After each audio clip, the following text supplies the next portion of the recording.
So quiet. All right. Thank you to everyone for coming. Very happy to be here. It's an honor to host tonight's event again with Rabbi Oratz and Mammoth Torah Links. Yay! Yeah, it's always a pleasure to work with Rabbi Oratz. It's very good, very enjoyable, and especially this shul is such an integral part of the Manalapan Marlboro community. Even though it's in Marlboro, not Manalapan, but it's still great. We like them anyway, and it's just such a vital part of the community. And also, I don't know if anyone knows this, Rabbi Oratz has a great article in a very prestigious Torah journal called Dialogue that everyone should purchase. You can get it in where local Jewish books are sold. So coming up, there's a class called with Rabbi Oratz, Tall Talmudic Tales, starting on January 22nd, Wednesdays at 8 p.m. It should be very, very interesting, learning the stories in the Talmud, and it will be very insightful. Everyone should go, and there's flyers outside. My name is David Rosenthal, and along with Rabbi Jacoby, we run the Manalapan Jewish Connection. We provide inspirational Jewish programming in the Manalapan Marlboro area. If you're interested in Judaism, learning about a new topic in Judaism, whether it's the Torah, weekly Parsha, Talmud, anything, there's a sign-up sheet outside, or you can speak to myself, Rabbi Jacoby, or Rabbi Oratz. There's many, many opportunities. Thank God there's a lot of rabbis in Manalapan, a lot of Torah scholars, and a lot of opportunities to learn. There's also a sign-up sheet if you want to keep up to date with the MTL and MJC events, so please feel free to sign up for that. And we want to thank the Buckman family for sponsoring tonight's event. And it's in memory of Mr. Buckman's father, Mordechai ben Moshe, and we'd like to ask Mr. Buckman to share some words about his father.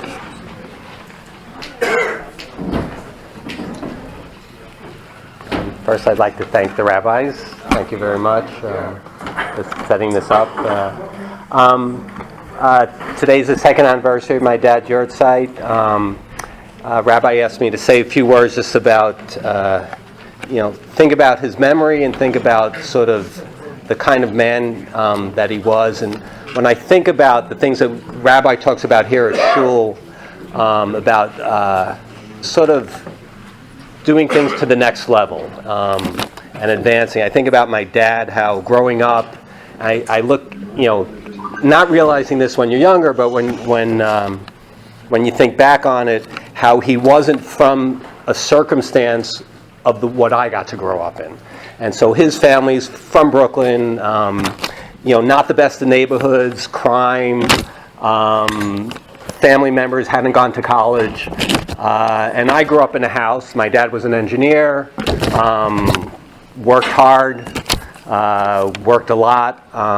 And when I thought about it, and I think about the family, I see he decided to not be part of what was around him. He decided he wanted something better, and he never talked about it. I didn't even know about any various family things until you're older, and then some cousin tells you something about this or that. And so he went out to, some friend of his said, go be an engineer, and he went out to Alabama, went to engineering school, had a great career, really set a great example for our family. And he just created something and created generations that my family, that's just what we know and what we do. It just makes me very, very proud of what he did, and he decided how to live his life, and he lived his whole life that way. It's a great memory. Thank you.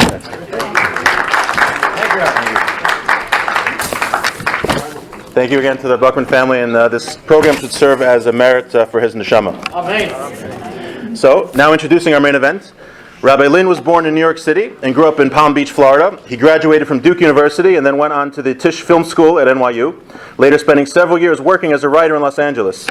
Rabbi Lynn lived in Israel for 9 years. He studied Torah, Jewish philosophy, and Talmudic law at the renowned Mir Yeshiva in Jerusalem, the world's largest yeshiva. Rabbi Lynn has been a Jewish educator for many years. He served for 12 years as executive director of Maor at the University of Pennsylvania, where he continues to teach regularly. The Maimonides Leaders Fellowship, his flagship program there, is now available at more than 50 campuses throughout North America.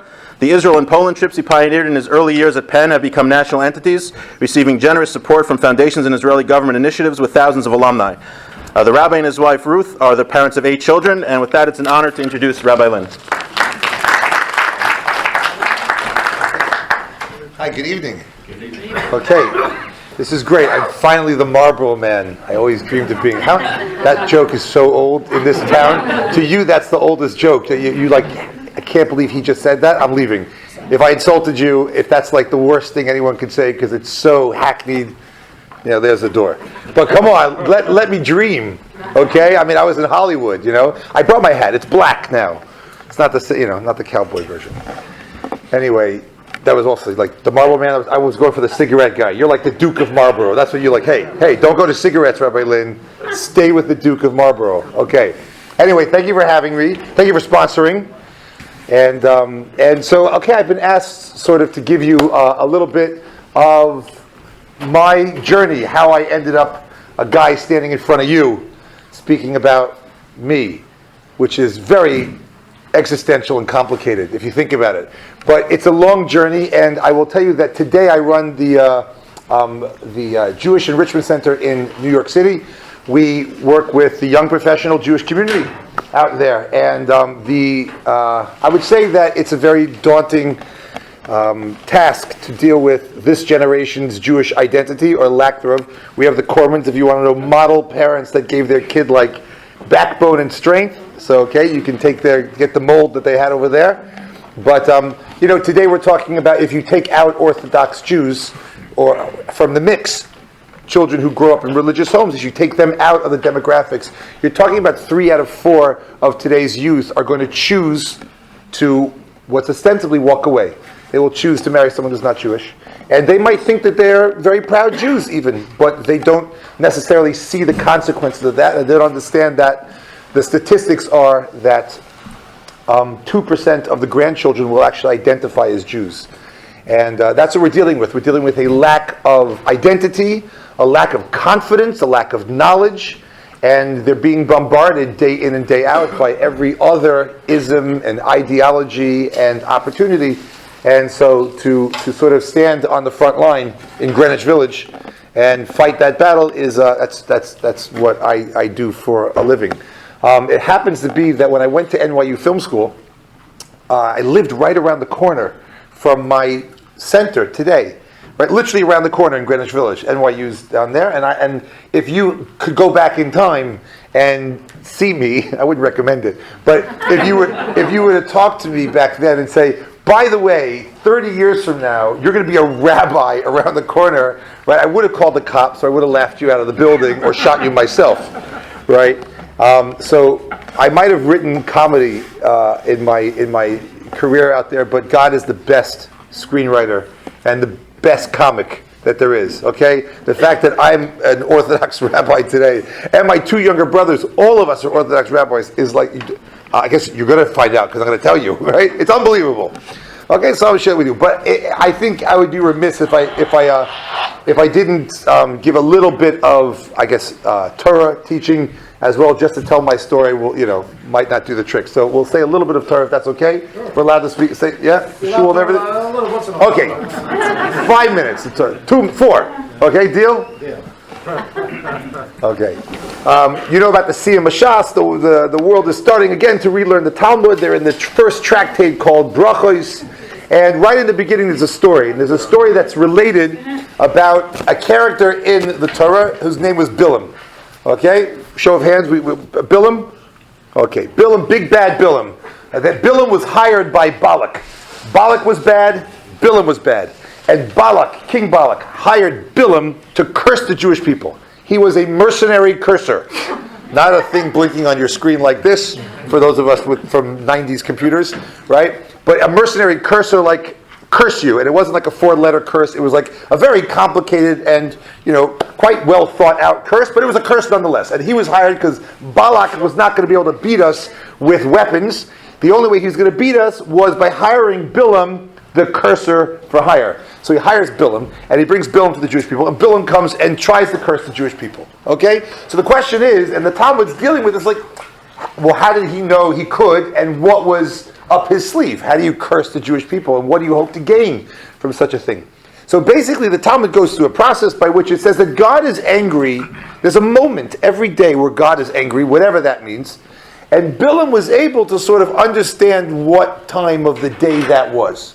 That's what it says. The Talmud would ask the question, wait a second, the story of Bilam is he's riding on his donkey, and like we know that the donkey, he doesn't even understand what his donkey is like talking, and he doesn't understand his own donkey. How's he going to understand God? That's what the Talmud wants to know. He says, no, he doesn't understand God.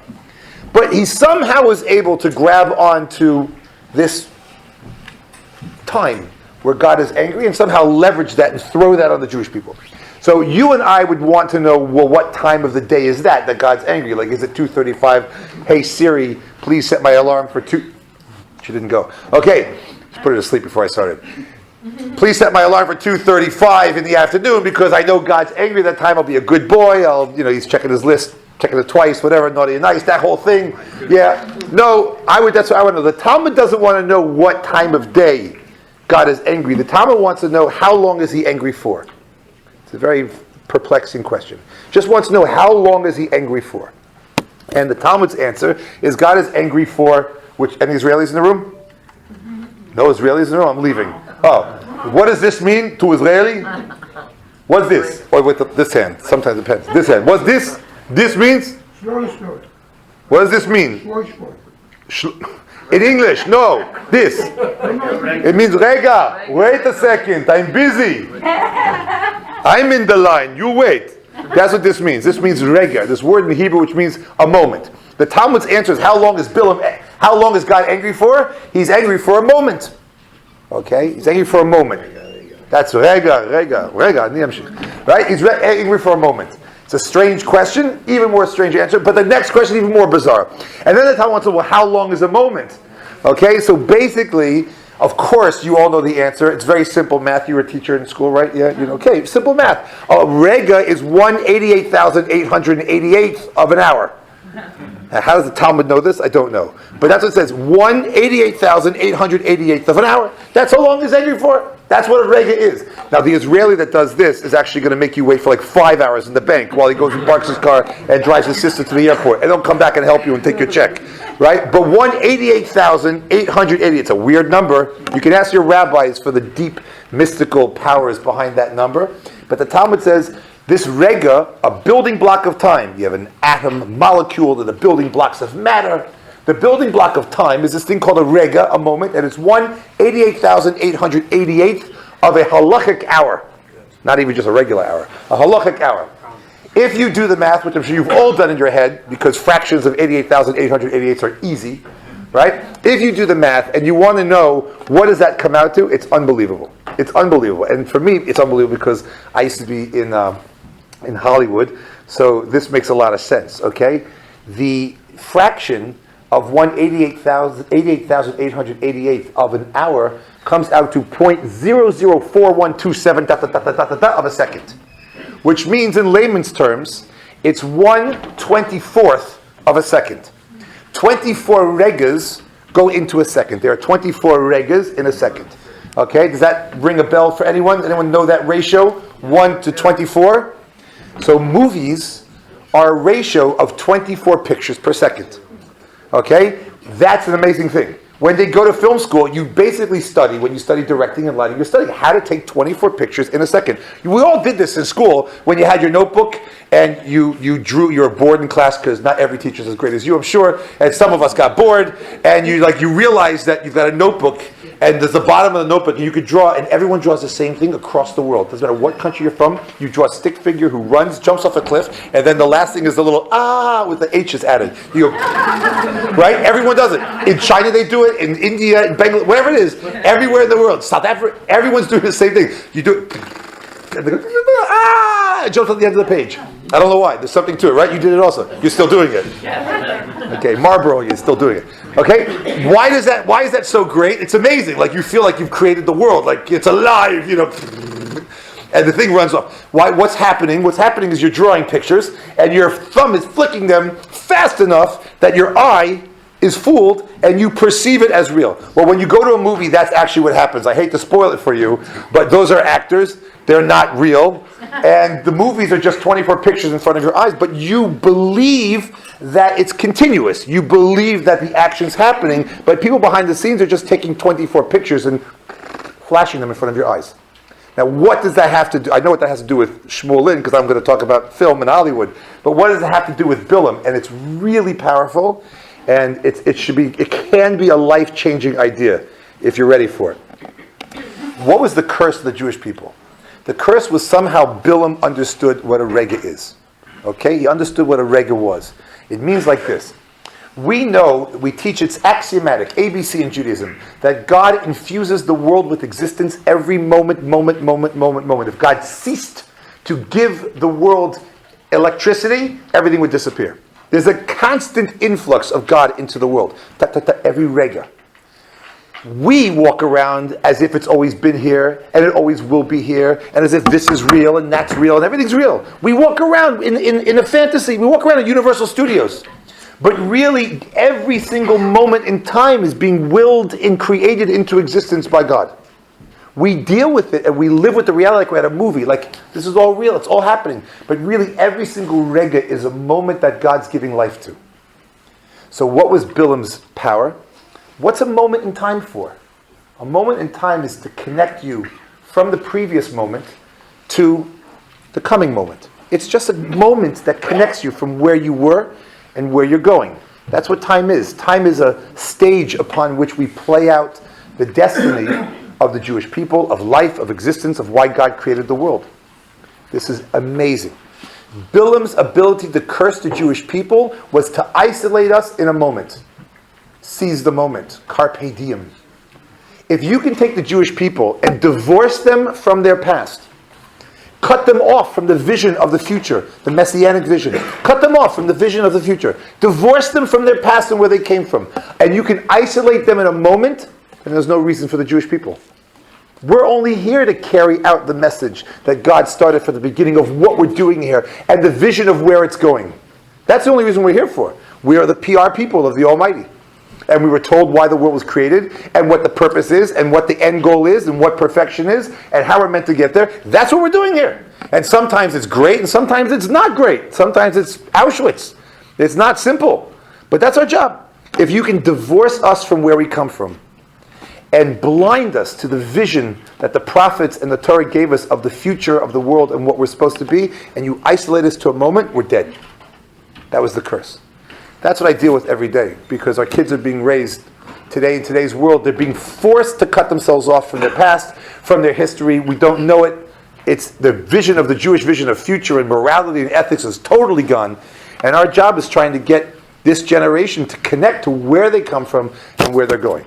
Okay, that's a very powerful thing, right? Very powerful idea. That was Bilam's curse of the Jewish people. Our job is to fix that and undo it. So what does it do with me? Okay. I come from the last name is Lynn. It's not a normal Jewish name. The name was Levine.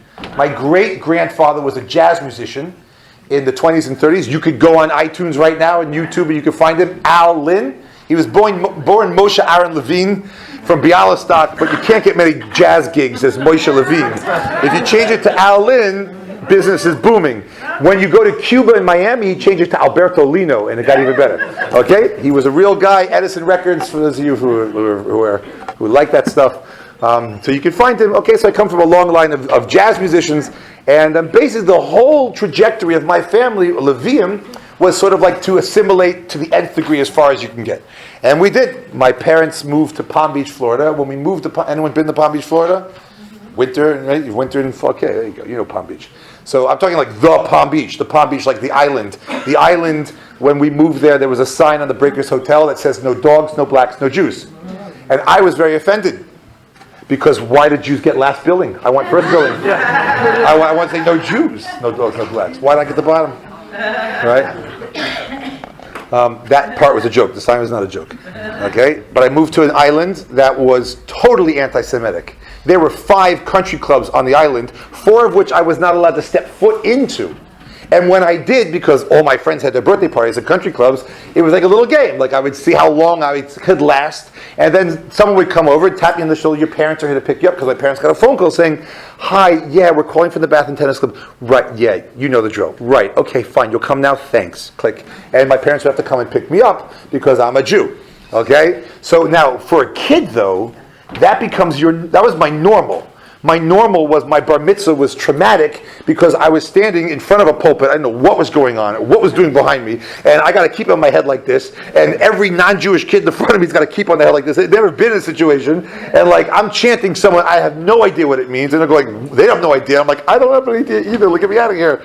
And like it was traumatic for me because I was raised in a town where all I knew was anti-Semitism. It was normal. Normal, everyone said it. You would play the tennis team. Somebody calls you a kike or a Jew, whatever it is. Like that's it. That was my norm. As a kid, you really adapt. Children are very, very amazing, like very resilient. We adapt to that. That becomes my normal. So myself, I'm the oldest, and we were three brothers, and we're typical Palm Beach kids. Okay, Palm Beach kids means you surf and play tennis and do sports and hobnob, and half the people got dropped off by chauffeurs to my school. It's Trump Town down there. Okay. And that's how I grew up. Now today I think everything's owned by Jews on the island, but back then in the late 70s, it was a very difficult place to grow up. What that meant for me was that my Jewish identity meant nothing to me. In fact, just the opposite. I wanted to run away from it. My grandmother of blessed memory would always like to point out that at some point I went to the Episcopal priest and asked him to convert me. I was a little kid. But when he got to the Holy Ghost, I couldn't handle that. I couldn't hack that one. I could do the rest, okay? But the ghost thing, I can't. I don't know. It's not going to work for me. So I didn't go through with it, thank God. But I really had nothing positive. There was one Holocaust survivor that I remember would walk, like he would walk to temple. Okay? Now going to temple again, it's Florida anyway in the 80s and like that, and so everyone's, there's no young kid anywhere near a temple. It was nothing for us. In fact, my middle brother, who's a Hasidic rabbi today and a psychotherapist in Israel, my great bribery is I have like pictures of him bowing down to baby, at the pageant in school. Like we were like all in, okay, all in. I know Christmas carols in lots of languages, okay. And I can't shake it. I try every year, hypnosis, everything, but it just comes back. They're so catchy. So I grew up in Palm Beach, and that was for you, Rabbi Lyons. I grew up in Palm Beach, and I went to St. Andrew's High School, because that's where you go, St. Andrew's High School. And when it came time for me to, and you should know, by the way, in elementary school, there were 4 Jews, us. It was me, Sidney Science, Greg Tartakow, and Jimmy Oppenheimer. We were the 4 Jews in the whole school, and the school bus used to come and pick up all the kids from school to go to what's called cotillion dance class with the gloves and everything like that. And all day Friday, everyone's getting ready for the cotillion dance and to learn how to waltz and foxtrot. And like my waltz is not so good, I just never learned as a kid, right? My foxtrot's amazing though. No, but I couldn't go, and we would be standing. That's a joke. I can't foxtrot. But we would be standing on the street corner. Like it's amazing as a kid what you do, and like everyone in school would get on the bus, and the school bus would drive everyone to the Bath Tennis Club or the Everglades Club, wherever it was, and like we'd be like, wait, bye, and they'd be like, bye, Jews, I'm like, bye, friends, okay. And it's not like we're like, okay, let's go to shul now. You want a chaparain? No, none of that. It was like, what do you do? Okay. When it came time to apply to university, I remember, and this is why God has such a great sense of humor. My father went to Cornell. My uncle went to Penn. He played football at Penn. There's a lot of that in the family, Cornell and stuff like that. And I remember my parents took me on that tour of, I was a good student. I got good grades. They took me into the good schools up there. And like, I wanted no part of it. Like, you bring me to snow and I'll kill you. Forget about it. Okay, I remember my parents sitting me on Locust Walk, University of Pennsylvania, and like begging me to apply to Penn. I'm like, I'm not applying. Why? Too Jewish. That's the reason why I didn't apply to University of Pennsylvania. I've been for 15 years teaching at the University of Pennsylvania. I'm the most religious guy there. I'm my own worst nightmare. I'm trying to make more kids at Penn more religious. I wouldn't go there because it was too Jewish, and I'm my own worst nightmare. Right? That's how crazy, that's how ironic it is. Okay? I wouldn't apply there. There was one place I wanted to go, stay in the South, Duke University. Okay? I'm wearing the blue. I wanted to go to basketball. Like, I'm a Southern boy. And I went into Duke. There happened to have been, actually, quite a number of Jews at Duke in the 80s, early 90s, but we were totally all under the radar, right? If you want to be like openly Jewish, go to Brandeis, NYU, wherever. There are lots of other places to go. Don't go to Duke, okay? Duke is actually shaped like a cross. The school is shaped like a cross. That's fine with me. I'm used to that. I know how to go. It's not so complicated. Just 4 directions. That's it. Right? It's Mugging David. You got to get lost in there. 6 sides. Right? That was for you, Rabbi Lyons. So I went to Duke University, and I joined immediately what was normal to me, a very Southern, racist, totally out there Southern fraternity, Sigma Alpha Epsilon. I can't believe I say that in front of an Iron Kodesh. But it happens to be, if you want to know that the world's gone crazy, the eminent archon of SAE is a guy named Steve Cohen. Like, if Mashiach hasn't come yet, I don't know what he's waiting for. Because this was a rabidly racist fraternity, Southern fraternity. Okay? On my fraternity paddle, which is what you get when you join a fraternity, you pledge, my brothers wrote a Waffen SS symbol on there for me, and when I was pledging, they put a swastika and Christmas lights on my window. But they were just joking, just kidding, just kidding. Okay, and back then in the 80s, well, first of all, as a comedian, the 80s were great because you actually really were allowed to make fun of anybody, and that was fine. In the world of comedy, it's like Jewish guys, black guys, Chinese guys, gay, whatever you had, everyone could make fun of each other. It was fine. We were totally fine with it. That was the 80s. It was like easy. We made fun of it. We all laughed. It was fine. Everyone went home friends. Okay? But I will admit that the fraternity house was, it was not so comfortable. But this is what I was used to, and this is what I knew, right? It happened to be that when the brother fraternity from the University of South Carolina came up to Duke, and they had a mixer for homecoming or something dumb like that. It turns out that when the South Carolina boys found out that there were two kikes, me and one other guy from New York City, and a black guy in the fraternity, they started a full-on brawl. So Duke was very progressive. They actually allowed 2 Jews and a black guy into the fraternity, right? That was super progressive. But these guys started a full-on fist fight. Like, how could you spoil the pedigree of a fine institution like Sigma Alpha Epsilon? And not every fraternity brother of mine came to my defense. Okay? So Duke was an interesting place. It was super Southern, very, very racist place, at least where I was there. And I dealt with that a lot. And yeah, it seeps in a little bit. But again, that was my norm. At some point in my career at Duke University, a couple of things happened. Okay? A couple of things happened that shifted my perspective quite a bit. I happened to have a saving grace. And my saving grace was that as a kid, I'm a musician, long line of musicians. So I was always in the music world, so to speak. And the music world is generally a safe space from things like racism, and usually people who are in the arts are much more open and accepting and creative and with their appreciation of humanity. Okay, so being a musician, and I also was doing theater and a lot of that, I had like a saving grace. It was not my preppy, waspy, anti-Semitic, Southern, rigid. I had this sort of almost, not to them it was a dark side, but a little bit of an escape. So my parents got me this coveted internship. Okay, really coveted. Like, it was called Bear Stearns was the bank. We know that. In 2008, within 6 days, it turned into nothing. Okay, that Lehman Brothers went down the tubes. Right, it's an amazing thing. But I had, you have that person that you have to call uncle. It's not really your uncle. It's your parent's friend, but you don't know what to call. There's no title for parents' friends. So you go uncle. So I had an Uncle Michael who was a partner at Bear Stearns. Okay, so I got like the internship that every college kid wants to get because like. It's like at the best bank, it's in the best thing, it's like no one can get it, and I got it, like pulled the strings, and I got it.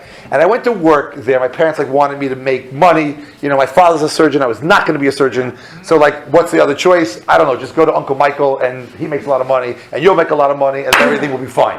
Right? So go to Bear Stearns, and I went to Bear Stearns, and I had this like almost schizophrenic life because I'm finally in New York City, right? And I'm there, and like, I'm hanging out in jazz clubs really late at night. I'm playing piano there, and I'm like spending time in the thespian jazz music community late at night, and then I'm walking in the morning in the most like preppy, money-focused, right, type of environment, and these two sides of me were sort of clashing. And so I got this job, but I had a terrible job. They had me cold calling. I don't know if any of you have been subject to the torture of cold calling. Okay, but you get this big list, and you have to call everyone, and there's a secretary, and you have to like schmooze through the secretary and get to the person on the other end. When you get to the person on the other end, you connect them to your guy, and they go and they make a lot of money, and you get nothing. right? That's what cold calling was. So they had me in this room by myself, cold calling. Well, I'd sit there, I'd come in, I had a few drinks the night before, let's say, and stayed out really late at night. I came into Uncle Michael's thing, I'd come in, and I just gotta call people all day long, just call them and try and get through. And so I thought it'd be a great time to practice my accents, because I was in theater, so you have to have accents. You have to work on your English accent and your German accent. So I thought it'd be a really great time to do that. Anyway, what I didn't know was that they have an HR department. There's something called human resources. So one day I get called in to the HR department, and I sit down in front of the lady, and she says to me, "Hi, how's it going?" I'm like, "Yeah, no problem, just fine. I'm doing this great, huh?" She's like, "Yeah, do you mind listening to this for a second?" I'm like, "Sure." So she has a tape recorder, and she pushes play, and there I am going, "Hello, I'm calling you from Bear Stearns. We are stocks and bonds." And then how about this one? I'm like, "Hello, we are calling you from Bear Stearns. We are stocks and bonds and portfolio to sell you." "Hello, darling, calling you from Bear Stearns. We'd love to sell you some." And she's playing all these tapes with me. And I'm like, and then she says, this is one of the best lines in comedy. She says, "Do you think that's funny?" So how do you answer that? Meaning, yes, that's really funny. This is funny. This is classic humor. This is textbook. This is funny. And so we had this really bizarre moment. I said, "It's really funny." And she's like, "It's not funny." I'm like, "That's funny." There's a scene, I think, in Crimes and Misdemeanors where Alan Alda says, "If it bends, it's funny. If it breaks, it's not funny." And for all you Woody Allen fans, there's one for you. Okay? So I said this, and then she's like, "You're fired." I'm like, "You can't fire me. Uncle Michael's your boss." And she's like, he's right. And we had this, I don't want to be here either, so we made a deal. The deal was like this. "Okay, I'll leave. You don't tell Uncle Michael that I've gone, because, I can't let my parents find out. So I'll leave, and you don't tell Uncle Michael. And if you do, then I'll get you fired." That was the deal, okay? "I'll get you fired, okay? That cardboard box, the picture's in, yeah, you're going to have one of those." Okay, so we made a deal, we shook on it, I left, I called my friend, and I said, "What do I do now? I just got fired for an internship you can't get fired from." And he says, "I don't know, I'm in film school, you want to come?" Like, "Yeah, sign me up." That's how I got in the film. Okay? That's how I got in the film. So, right, that coincided. So I spent then the rest of that summer in Greenwich Village, and really I was like a snake waiting to shed my skin. The seersucker preppy suit with no socks, and the duck tie and the whale belt and penny loafers. I couldn't wait to get rid of it. So I went all the way in New York City, Greenwich Village, long hair, wearing black turtlenecks, the whole thing. I've got the downtown Greenwich Village vibe going. And that summer, the big trip. So when I came back to Duke, I left my fraternity, moved off campus, hung out with all the artsy underground crowd. But I really found great expression, because film school for me was the greatest thing I'd ever seen. I love stories, and I love music, and I love that level of creativity. It's all wrapped into one, and I was sold. I went back to Duke, and Duke did not have a film department back then. We started the film department, my friends and I, and we demanded that they fund our whims and our desires as an undergrad, and they did. It's really easy to fundraise back then. Just "I demand a film program." Okay, fine. Here's money. And they did, and I would go to NYU in the summers, and so that's how I got into film. Okay. Now, a parallel story. My best friend growing up is German. I'm still friends with him. His grandparents were Nazis. I didn't grow up with any Jewish identity. He came to America with his family because he was a tennis player, I was a tennis player, very good tennis players. So we played tennis together. We were on the tennis teams, we became good friends. And for my whole high school career, every summer I would go to Germany. And I would play tennis on the circuit in Germany. I was a ranked player, and I would go and play in Europe. And I never thought about the fact, the Holocaust in me it might as well have been the Civil War. Okay, and his grandfather I remember one time I had to go up to Oma on the third floor of her house, and there was the picture of the grandfather in uniform. Now, he didn't make it through the war, which is a good thing, I guess, for us, but his picture was there in uniform, and I remember okay, I don't think I can look at that. Let's go downstairs. But this is my closest friend. So I used to go all the time to Germany. There happened to be a point in the summer where I was in Florida, and I went home, and my parents met a certain rabbi. His name was Rabbi Meir Abramowitz. He was a chaplain in the U.S. Army and liberated Buchenwald, and was there after the war, and he was a passionate rabbi. and cared. It kind of like had a prophecy, seeing the apathy and ignorance that the generation is suffering today. And he, before Birthright anything, he had an Israel trip, and he took kids to Israel for 3 weeks. He had to sort of indoctrinate them into some sort of loyalty as a Jew, and all he did was scream about intermarriage the whole time. He's like a passionate guy. And he met me, we had some function in Florida, me and my brothers, and he came up to my parents and he said, well, job well done, 3,500 years is over, because your kids are never going to marry anybody Jewish.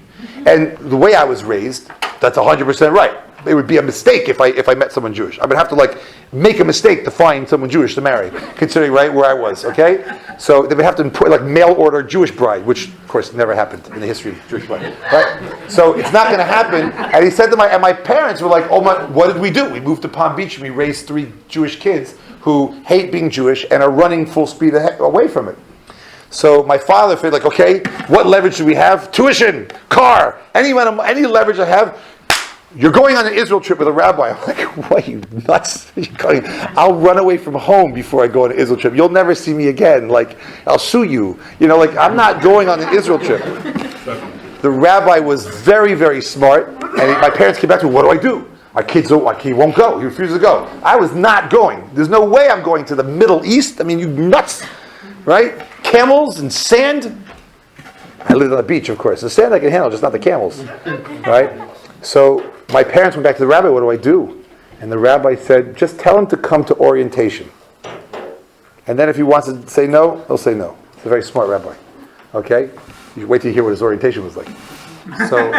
So I said, my parents said, just go drive down to Miami from Palm Beach and go to orientation. I said, fine, that's it, deal, I'll drive. So I'm like driving down angrily. I'm driving to Miami, I'm going to walk in, hi rabbi, bye rabbi, see you later, thanks for coming. Right? So I drive down, I'm angry the whole time. And I get to Miami, and like I pull up to the address, like, whoa, like big, giant Biscayne Bay house, like on the boats, yachts outside, like, every hedge is a different animal. You know those ones in Florida? Right? And I pull up, like, this is like, okay, what is going on? I walk into that pool that you see from the front door that goes all the way out to the Intercoastal where the boats are on the dock out there. And basically, all the people going on the strip are lying out by the pool. I'm not going to talk about it in a synagogue, but you can imagine what it's like. Okay? They're all like, the barbecue's going, the calypso music's going, and all these young Jews are laying out by the pool. I never saw a Jew under 80 in my whole life. And all of a sudden, there are all these Jews lying out bronzed and like playing volleyball in the pool, and like the best looking group of people I've ever seen in my life. I thought he just hired actors just to get me to go on a trip. But I don't care where that trip was going. Go to Antarctica, I'm in. It's amazing. I'm a rabbi now. I made the most base, immature decision of my life to go on a trip. I didn't care where it went, but if those bronze people are going, I'm in. I don't care what they are. They could be Hindu. I don't care. I'm going. I was young then. I'm not proud of that. Okay, what can you do? Okay. So I went to Israel. And it was wild because, like, for a kid from Palm Beach where no one's Jewish, all of a sudden, like, wait a second, the pilot's Jewish, the stewardess is Jewish, the guy handling the bags is Jewish, the airport, all the security is Jewish, all the people working behind the teller is Jewish, the bus driver is Jewish, taxi driver is Jewish, all the people on the roads are Jewish, everyone's Jewish. Can you imagine such a thing? I saw four Jews. That's it. I knew growing up. And all of a sudden I'm in a country where everybody's Jewish. That trip was very eye-opening for me. I left that trip and went to Germany because I had to play tennis. And I flew to Paris, and I got on, the last thing he did was take us to Yad Vashem, and I flew to Paris after leaving Yad Vashem, and then got on a train through Germany, which was like, whoa, okay, right? And I remember, any tennis fans here? Tennis players here? Yeah, one in Marlborough, that's it. You should be ashamed of yourselves. So close to the U.S. Open. Anyway, so I actually had, that night, I was in a hotel in Hamburg, and I had all these all these German tennis players that I've known for years. And we're in the hotel, this is a big tournament, and like, I don't know what I'm feeling, but I just came back from Israel, and I'm now in Germany, and I'm like, okay, I don't know what to do here. And like, my friend is, he just came back from Israel. Oh, really? Israel, wow. Okay, so I didn't know what to do. I didn't know anything about being Jewish, really, but I knew that they didn't know anything. So I got one up on them. So I decided that I was going to actually light Shabbat candles and make Kiddush. I had no idea what I was doing. But I knew you need 2 candles, and you need some wine. That's what you need. So I did it. I didn't know how to make kiddush. I didn't have a prayer book with me. I had bought a talit. It was a tie-dye thing like this big that someone bought on Ben Yehuda Street. I put it on, and I said, Aleinu. That's really funny. Okay? But they didn't know. Anyway, next year, the guy who was in the room was the youngest man ever to win Wimbledon, Michael Stich. And I believe it's because of that kiddush. That, when he got on the court, he saw the lights of the Shabbos candles flickering in front of his eyes, and that's why he won. Okay? I come back to Duke University, very changed at this point. And that began the second part of my journey. I'll give you just a couple stories, okay, to come out of that. I did go back to Israel. One of my friends from university had parents who lived, mother had family lived in Israel. We went backpacking around the world, but the first stop was going to be Israel. And it was an amazing thing because I finished up my undergraduate degree and I'd done work at Tisch, the NYU school, while I was still undergraduate. And I finished my student film, and I was going to move to LA. Okay, that's I knew where I was going. But first I'm going to travel around. That's what you do. And I remember I got on the plane. I remember there was an old tour book that said, "Let's go Israel." You used to be able to find youth hostels and where to eat and all that. Let's go anywhere it was, but that's how you used to travel. You didn't have a travel advisor or anything, right? You had a book. I told you how to travel on a student budget. So I had that book, and it's telling me about a Sabra, an Israeli. They're harsh and rough on the outside, but inside they're tender and sweet. Meaning, you'll get in a fight with them, you'll be screaming and yelling at them, you'll almost come to blows, and then you'll marry off your children to each other, right? And it even said there, like, you'll get into a fight, and then they'll invite you to their house, and you become best friends with them. Like, oh yeah, what a bunch of, PR garbage. Anyway, I'm sitting on the plane, and this lady gets on, and she's the last one on the plane. I thought I had an empty seat. You know when you think you have an empty seat for a transatlantic flight? And then the last person gets on, and they've been running for 4 miles to get to the plane, and they're sweating, and there are bags everywhere. There's toilet paper from the bathroom on the foot, and they're like, and they're smacking people as they go, and there's things falling out of them, and they're running on the plane. You have time to look and see, there's no other seat on a jumbo jet except the one next to me, and the horror of knowing that this smelly, foul person is going to sit next to you. That's what happened. She sat down. I'm like, oh, this is going to be horrible. 14 hours, I'm stuck like this with the bags and everything all over me, and she stank. Right? And it turns out that she's in the film business in Israel, her whole family.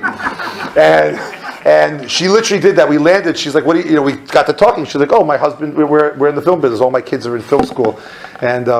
And she says, and I said, I'm meeting my friend. I'm going to stay in the airport for like 5 hours. So she says, really stay in the airport? You come to my house. So she pulled over and she took me to the house, Ramat Sharon, woke up her kids. Hello, we have visitor. Let's go. Okay, he's film, this, that. I'm still friends with the kids today. By the way, there's a phenomenal movie that was just released called Redemption, Geula in Hebrew. This is the man who the son is my good friend. He wrote and directed the film. You should watch it. You should have a screening of it. It's about a musician who becomes religious. It's a very powerful story. Really amazing story. That's Boaz Yaakov. So this happened. So I went back to Israel, and then I was like, I had an in. They wanted me to stay in Israel. Listen, stay here. Tel Aviv, Madim. Stay here. Join the army. Shoot. It's great. Okay? And then we do film. I get you job. Like I was it. Like I was ready to stay. And so my parents were like, oh my God, what do we do? But I never went to Jerusalem. I wasn't religious at all. I just thought being Israeli is the coolest thing ever. Right? I mean, you can marry a woman with an M16. I know. That's a bad idea. I know that now. I've been married for 21 years. If my wife had a license to carry, forget it. I wouldn't be standing here. Okay? But back then it seemed like a great thing when you're a kid. Okay? Like, stay in Israel. I was going to stay. Join the army. Great. Tel Aviv, Kadima, Biff Baff on the beach. What's the problem? Falafel, speak Hebrew. I'm in. Right? And so my parents prevailed, and of course Hollywood prevailed, and I got a great job, and money, and this and that. And so I said, okay, I'll come back. First I'm going to go to LA. I moved out to LA. It's a long story of what happened. I'll give you the point. Okay? And I don't know if the reference, if the show Friends means anything to you, or if the show Entourage means anything to you, but those friends were my friends, and the show Entourage is about all of us. When David Schwimmer, who is one of the stars of Friends, became famous on Friends, we were all living in a house together. So when I moved to LA, I was living in Los Angeles, and I lived with these people. We rented a big house in Hollywood Hills, and we were going about our film career. And yes, as the advertisement says, I wrote, well, it was Orion Pictures back then, actually. I think you made a mistake. That's okay, the Winged Horse is just fine. It was originally Orion Pictures. It got bought by TriStar, same thing. Mark Platt was the head of it. And I was a staff writer there. And I did write with Castle Rock Entertainment. I had scripts that I was producing with them. This is my young career, and we were living carefree and deep, deep, deep into the Hollywood world and culture. And I hope you haven't seen those shows, the show Entourage, but if you have, that's what it's like. Okay? That's what the business is like, and that's what Hollywood is like. And I don't know what it was. I had a conscience. There was something inside of me, like that little, conscience, the little guy on the shoulder that says, like, this is not the end-all, be-all of life. There's nobody happy here. Nobody is happy. There's no family. There's no relationships. There's nothing. The more money you make, the quicker you spend it, the more it makes you miserable. Like, all those things were really super clear to me. You couldn't hide it. I was in an inner circle that saw success unfold in front of us. And you couldn't deny it. The lure was so overwhelming, right? You're in it. You can't pull yourself out. That you can't do on your own. It's virtually impossible. But it became very, very clear to me that, like, it's like James, you either just die young but the things that I knew I wanted, I wasn't going to have. I was going to have to give those things up in this career because I didn't see anybody that had it. And it bothered me. But again, I wasn't so brave to pull myself away from it. I was involved in lots of crazy things. The O.J. Simpson story, I was very involved in the O.J. Simpson story. This is an amazing thing. I was very desperate for family. It's very lonely in Los Angeles. So I needed a community of people that I could connect with. And around food, that's what we do. Italians and Jews, we all do that, right? So around food, I decided, working in restaurants would be a really great thing to do because it's a nice family camaraderie, and I love food, and you sit together, and you eat together. So I love food anyway, and wine, and so it was a hobby of mine. So great, it's the perfect thing to do on the side. And I happened to have been involved in the restaurant where the O.J. Simpson thing went down. But they hired a manager for all the chains, and he was very anti-Semitic. Now, I did not care about being Jewish at all. I wasn't going to temple, nothing. But he wanted me to, he was very anti-Semitic, and he said horrible things to me, and he forced me to work on Rosh Hashanah and Yom Kippur. So the truth is, I hate to say it, I didn't really care about that then. But I wasn't going to let that guy tell me no. So I got in a fight with him, and I got fired. The guy who got my job, I get fired from lots of things. The guy who got my job was Ron Goldman, and 2 weeks later he was murdered by O.J. Simpson. Okay, it's crazy. Like, I know that whole thing, crazy. Okay, when I moved out to L.A., I had a job working in the mail room. Okay, at the mail, I got fired from that also. Like, all these jobs, I'm not a corporate guy. I have one boss. That's it. I mean, my wife. I have two bosses. Right. Sorry about that. I'm taping that. Can you rewind that, scratch it, edit it out? I've got two. Right? But other than that, authority and I don't get along very well. So I was in LA. Now what happened eventually, really, the very long story, but I did see that there was a dead end over here. And I had lots of friends that were really hitting the dead end hard and destroying their lives, dying in the process. It was very traumatic. For what? Like, for what are you pursuing? For what? So you can have a statue? Like, really? Like, and then what? Everyone has a statue. It was very hard to make sense of it all. And I guess the Almighty thought I was ready. And you're talking about riots, earthquakes, mudslides. I mean, LA's nuts, Jersey, like, stay put, okay? Don't go there. It's crazy. Like, the earthquake was crazy, and the mudslides, the riots, they came right up to my door, like the riot. I'm sitting on a rooftop, they're rioting and burning everything down. But they came right up to the Jewish community and turned around. Crazy, okay? Crazy. So all these crazy things I went through, at some point God thought I was ready. I went back to Florida for Rosh Hashanah, and in Florida for Rosh Hashanah, unfortunately back then it was not a synagogue like this. The rabbi was busy building a 400-foot statue of himself in the meditation garden. So the shul was closed, and they had to have the services in Bethesda by the Sea, which was the Episcopal church I tried to get converted in years earlier. Okay, and so imagine packing all these Jews in September in the humidity in Palm Beach, Florida, into a church for Rosh Hashanah, right? And I remember thinking to myself, the only thing I learned was that there are 2 days of Rosh Hashanah. I mean, what hell? If 1 day is bad enough, and now there's 2? So I was actually meant to fly back to LA on the second day. I'm like, that's it, I'm done. Bury my yarmulke, I don't want to be a Jew anymore. This is the most ridiculous religion ever. Bunch of bored old people have nothing better to do than believe in ghosts and angels like that. I'm done, out. And I said, I'm not going to change my flight. The truth is, I decided I'm going to spend the day on the beach. I had to think about my life. Like, what am I going to be? Because I knew that there was something up. Something had to change. I spent the day on the beach. I changed my flight. The flight that left in Rosh Hashanah got to Los Angeles, no problem. The flight that I switched to decided to lose an engine over Texas. Okay? So I'm on this flight, Continental, don't fly it. You can't because it's not around anymore. But Continental, I'm on this flight, and like I'm going, and in the old days, remember, right, the one screen for the whole cabin. I tell my kids that, like, no way, Todd, it's terrible. Right, one screen for the whole cabin, and there's no automatic shut-off switch in case of immediate death. You have to die watching the movie, okay? The movie doesn't shut off. You would think they programmed that in. Like some solemn hymn or something like that.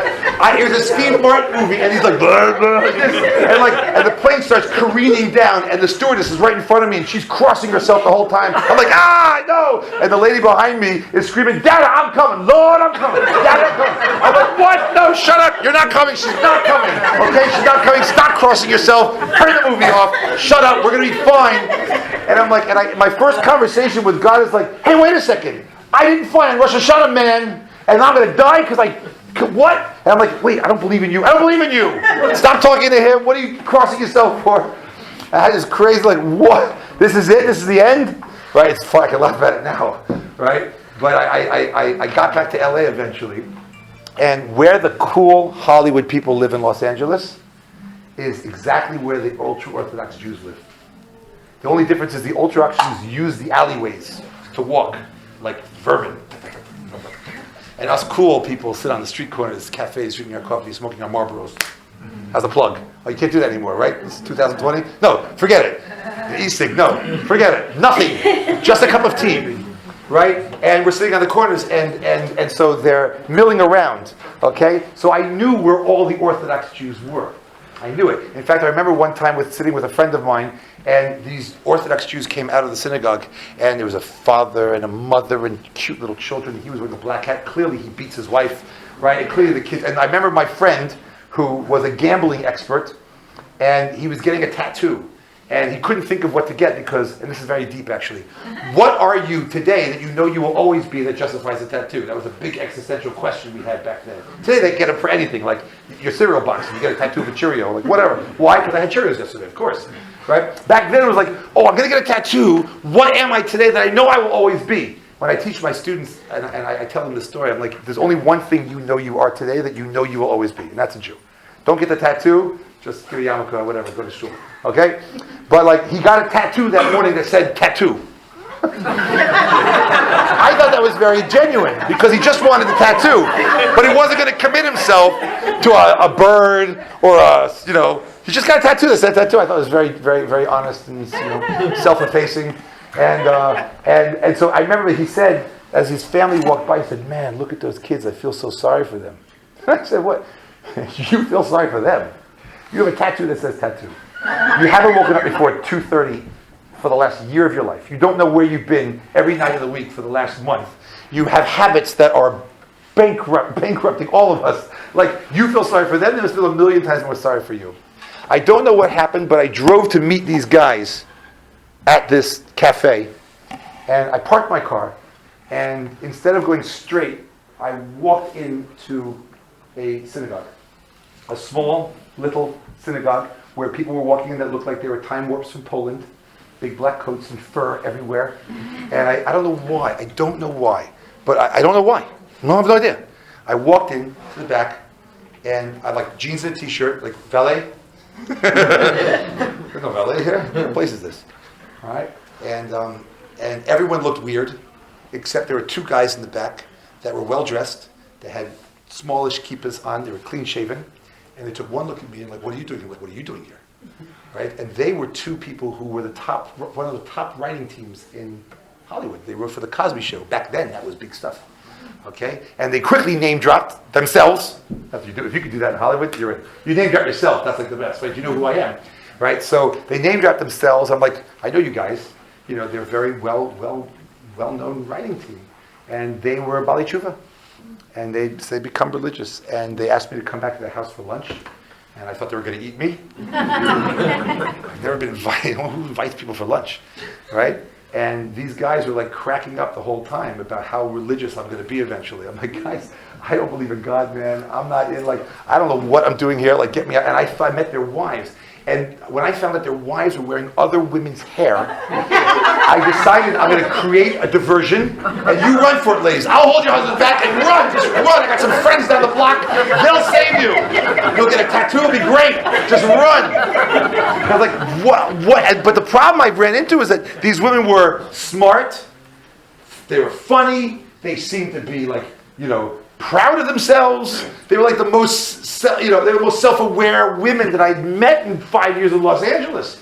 And they're wearing someone else's hair. And they're obviously illiterate and barefoot and pregnant, because that's what all Orthodox women are, because that's what I was raised to believe. I couldn't reconcile it.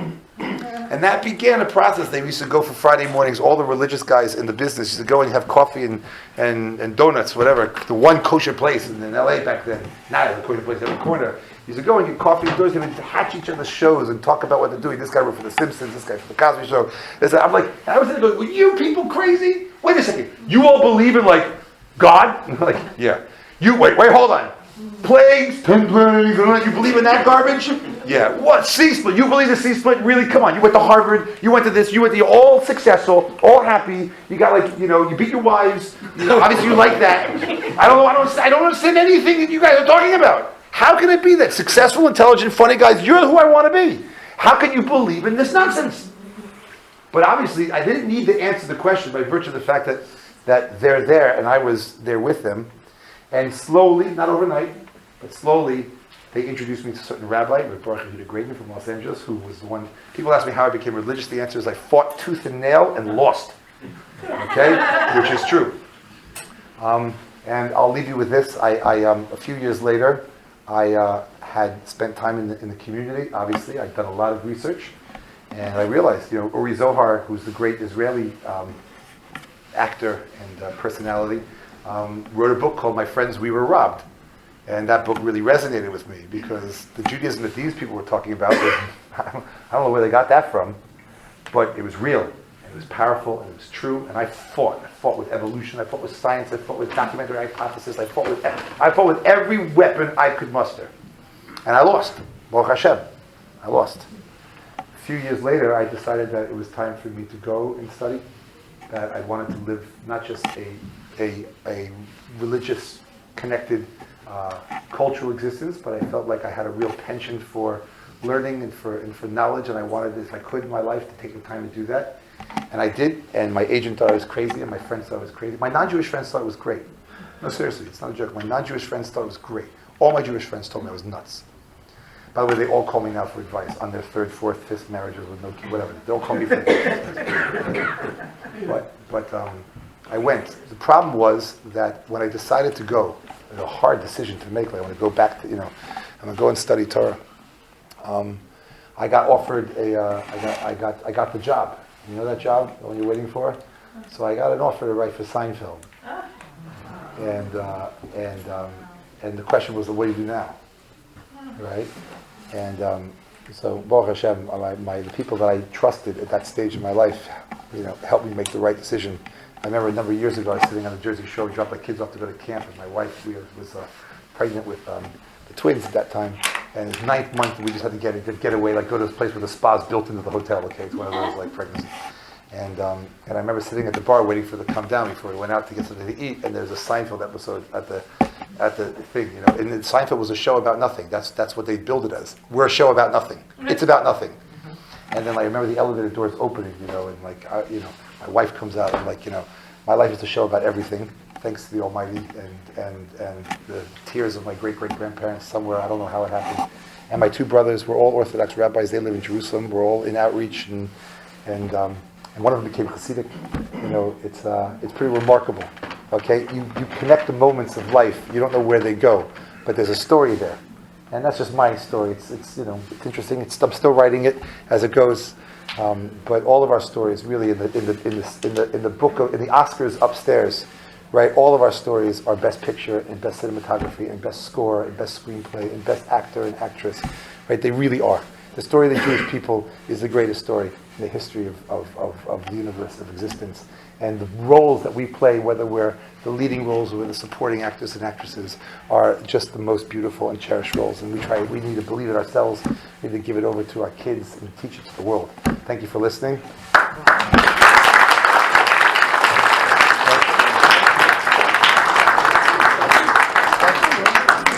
Questions? Okay, questions? Any questions? I got to get back to Philly, so I got all the time in the world.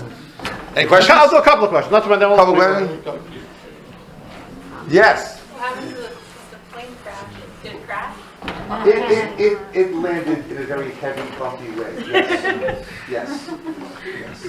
Like ambulances on the tarmac kind of thing, you know.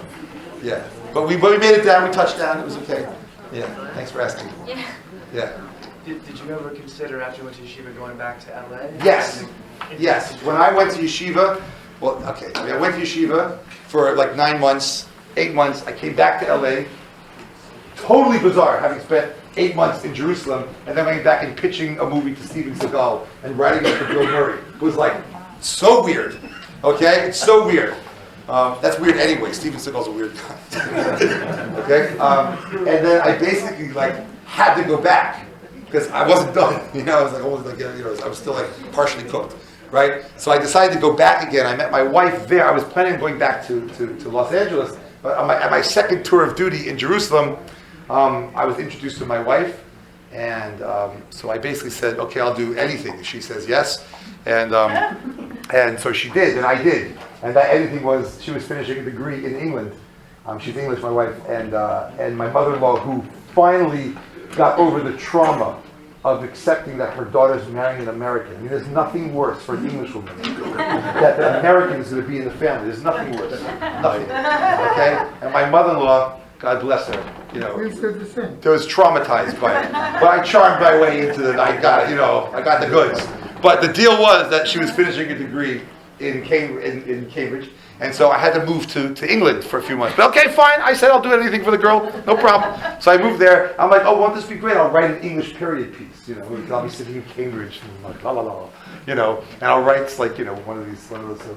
And it turns out I had a tutor in yeshiva. And they started a very, very serious, prominent kollel, rabbinical academy in London at the time. And he was my tutor when I was in yeshiva. And he said, listen, you're going to write movies the rest of your life. Just come to London. I'll get you in. Not going to pay you anything because you don't know anything. Like, what are you? But just come and learn.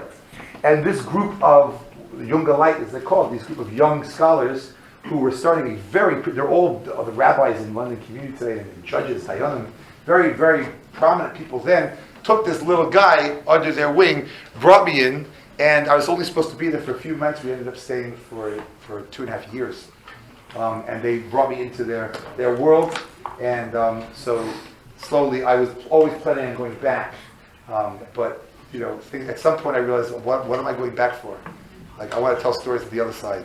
Let's go help the Jewish. My wife was let's go help the Jewish people, and that's it. And we're going to help the Jewish people, and I'm like, okay, I'm in. Let's do it. We moved back to Jerusalem, and I learned in the Mir Yeshiva there for 5 years, got my rabbinical degree, and then figured out what are we going to do to make a difference in America. And you go back to college campus and you realize, with all great respect to what Chabad does on campus, which is amazing, and Hillel on campus, but they weren't teaching up here. They weren't giving kids answers to their questions. They weren't presenting them with answers to the hard questions out there. What do we believe in? Why? What does it mean? What does it mean to be a Jew? Why should you marry Jewish? How do we know there's a God? How do we know that? That's what I fought with to get to where I was, so I knew that stuff well. So we created a program on college campuses that really spoke to the head of the Jewish people, and that's what we did. Yeah. So 2 more questions, Robin. Your story's amazing. I'm curious how your brothers.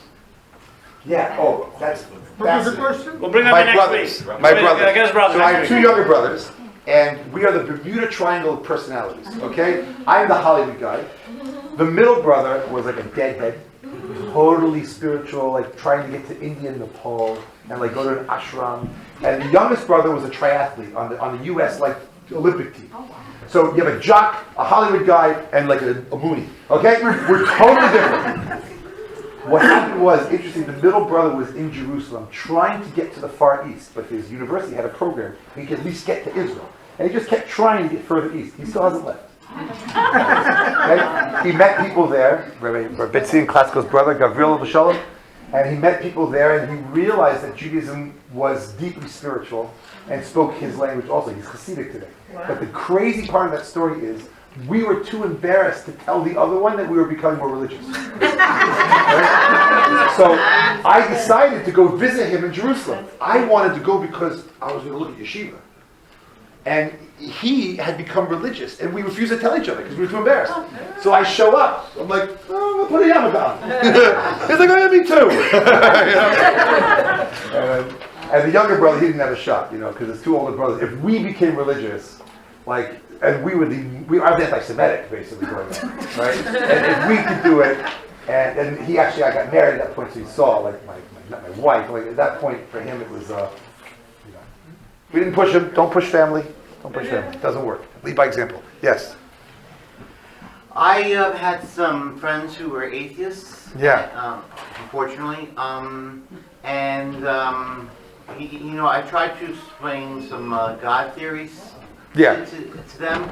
My question is, what would be your advice to have them come back to their roots of Judaism and believing in God? The most powerful thing about the head is the heart. If the heart doesn't want you to know, you'll never know. I can sit here and prove there's a God, prove there's a Torah, but if a person comes into the room saying, I don't want to believe, they won't. Okay? The mind is a computer. If the heart can turn it off if it wants. So the answer is, you have to get a person, this is the key to all Jewish education today. You have to get a person emotionally interested. Emotionally invested.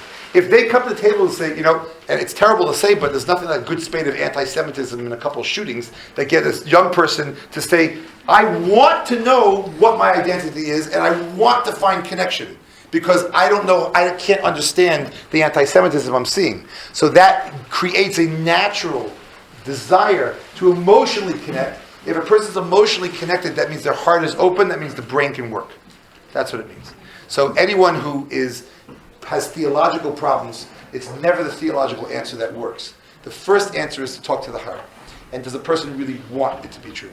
Yes, I ask my students all the time, how many people want there to be a God? Just a simple question. Who wants there to be a God?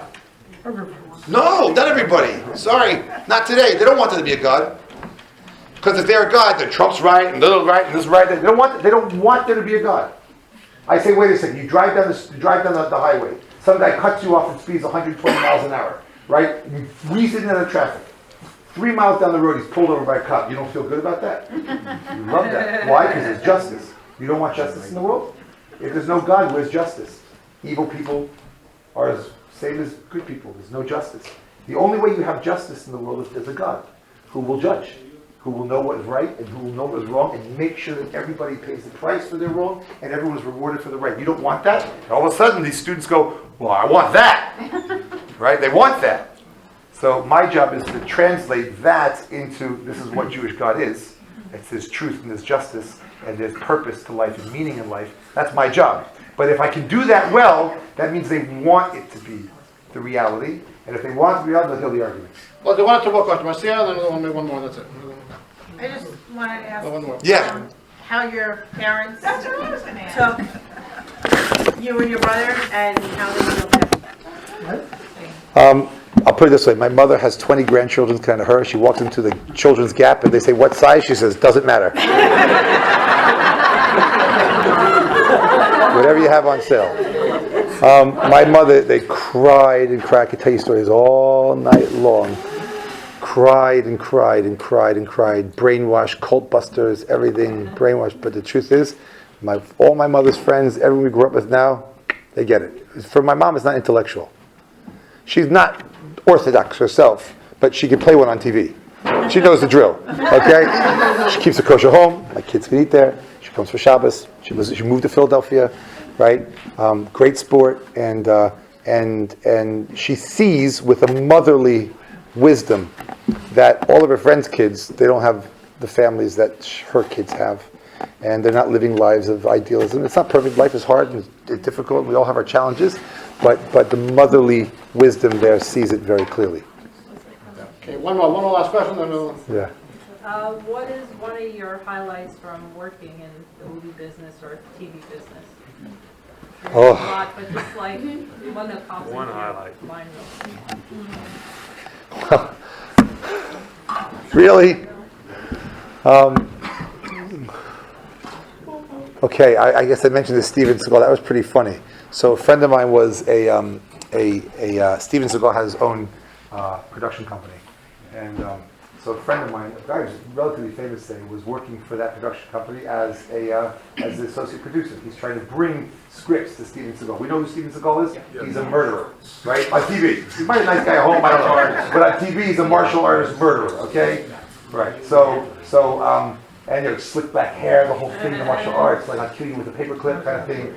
And my friend got the job, and he said, listen, Seagal wants to do comedy. Right, that's all I thought. I'm like, okay, so let's pitch him some ideas. So, okay, fine, I can do comedy, I know comedy. It's like, what kind of comedy do you write for a murderer, right? That's a good challenge, right? So my friend and we sat, had a couple of drinks, whatever, some pasta, whatever it was, figured what kind of comedy do you write? I thought it was fantastic. So I said, we got it. Let's go pitch it to him. So we went into his office. Now his office was rugged like this high, and there were African beasts that were driving out. It was like he had a bone in his nose kind of thing.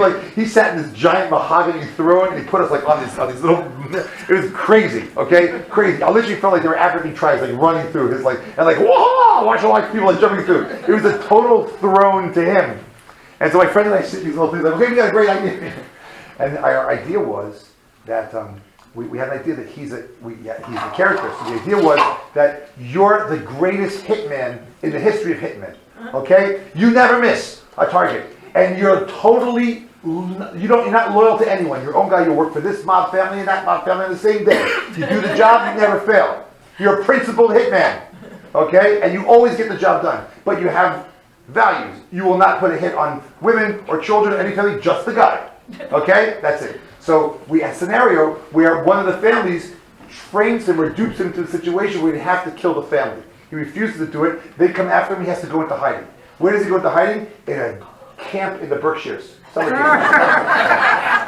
it turns out that the mafia boss's son has got color war. All bribed and all wrapped up. Just like his father has in New York City, the son is dealing with all the contraband, the milkshakes and the chocolate bars. So basically he has to use all of his killer technique to help the losing team, who's never won Color War in the last 20 years, win Color War. While they're playing. It's funny. This is funny stuff, right? So we pitched him. I think this is great. It's like a summer blockbuster. We're ready to go. And he says yeah, but am I funny? So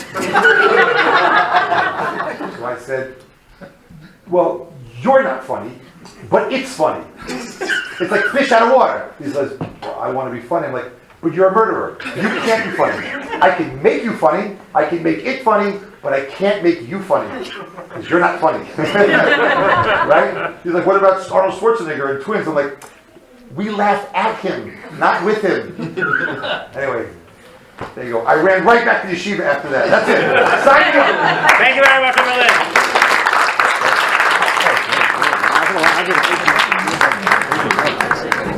Okay. Before. That's unbelievable. That's quite good. Without Marvin, 5 minutes. Marvin, 5 minutes. Oh, yeah? Yeah, all my cousins.